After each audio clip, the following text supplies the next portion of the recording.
Hello everyone, in this video we will go over the concepts of superclasses and subclasses. So let's get started. Since we've been using geometric shapes throughout this lesson, let's continue talking about them for a little bit. Geometric shapes come in many shapes, colors, and sizes. They all have common properties and behaviors, almost as if they descend from one common parent geometric shape. As you may recall, from the Passing Objects to Methods video, we declared two new geometric objects, the triangle and the square.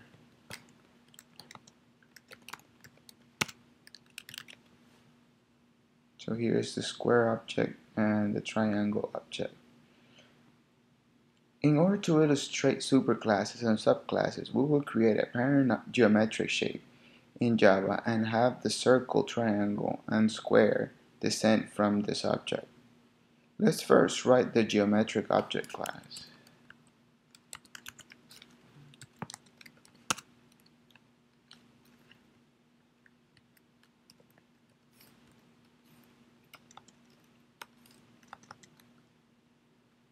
Let's start with a couple of properties.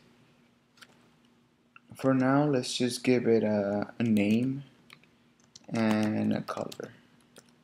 So the name here could be something like a triangle, a square, or a circle.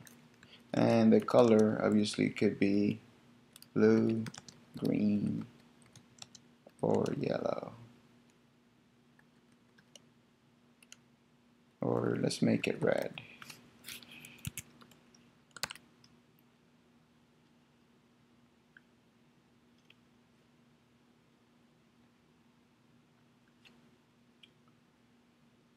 Now that we have the geometric object class, how do we make it the parent class for the circle, triangle, and square? For that, we will use the extends keyword. Let's start with a circle.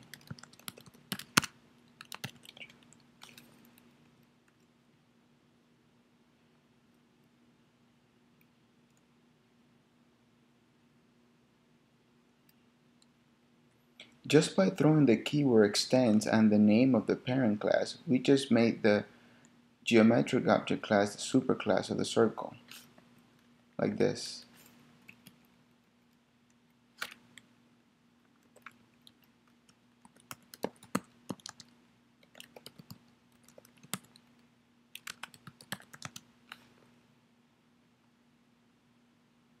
Likewise, circle is now a subclass of geometric object. Let's do the same for triangle and square.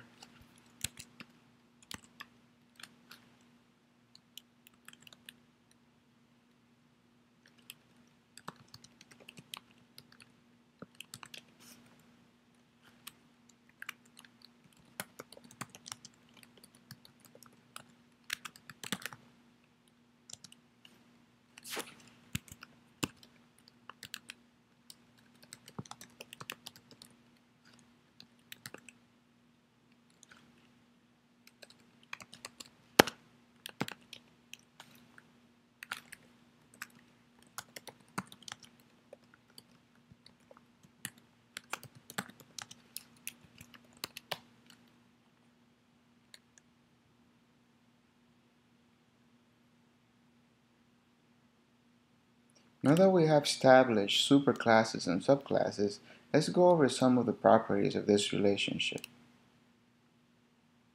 One of the main benefits that we can obtain from these relationships is called inheritance.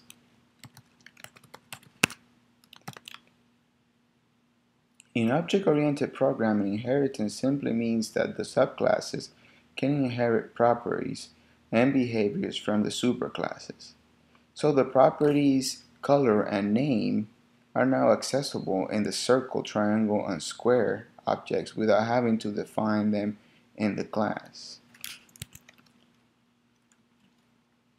So let's go back to the geometric object class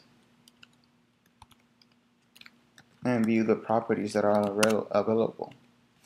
So these two properties, name and color, can now be accessed from circle, triangle, and square. So let's try that.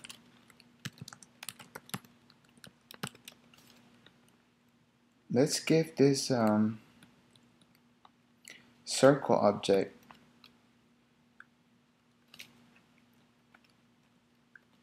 its name,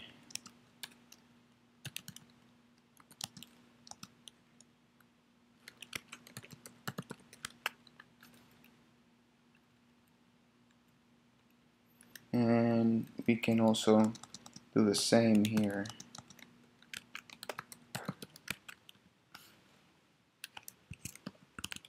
So let's compile geometric object and then compile the circle class and see if we get any errors.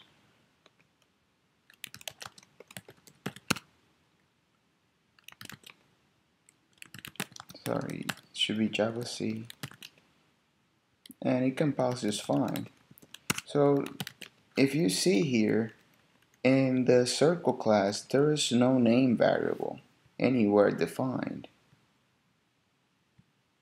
over here on the top. But since we're extending geometric object and name is defined in geometric object, now we can use this variable without actually having to define it here in the circle class. Let's do the same for triangle and square.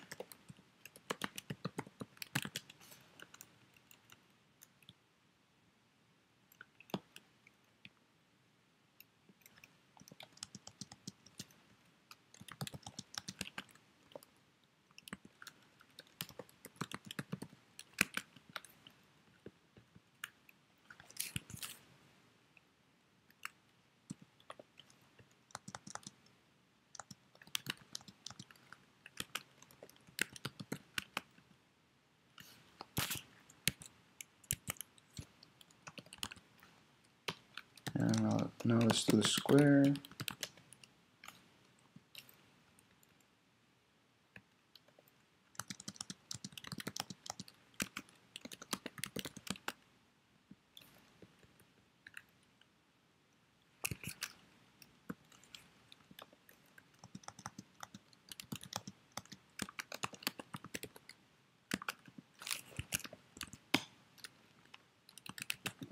Now let's compile them.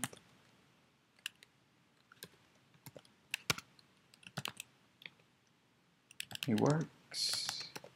And now let's compile square as well.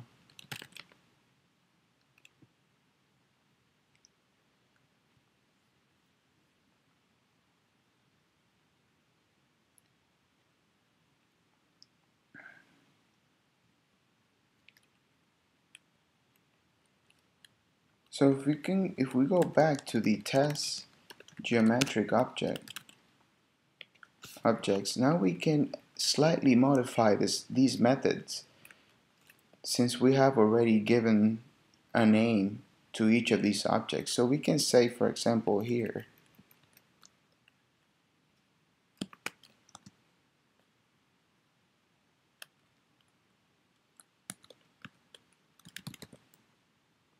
we can just access the name variable.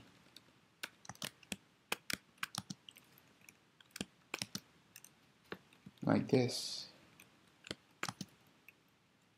Same way we can do with a triangle. We can just say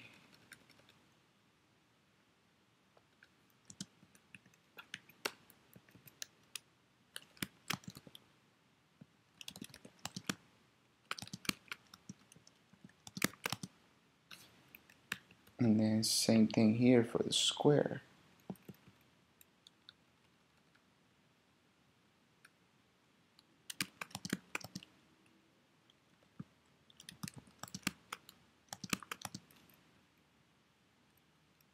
And let's try to compile this problem.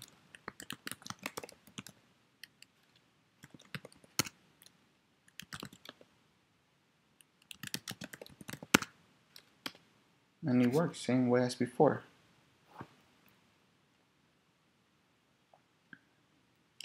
That's it. Now we have made circle, triangle, and square share a common parent class that can also be used to define other geometric objects. Hope this video was useful and thanks for watching.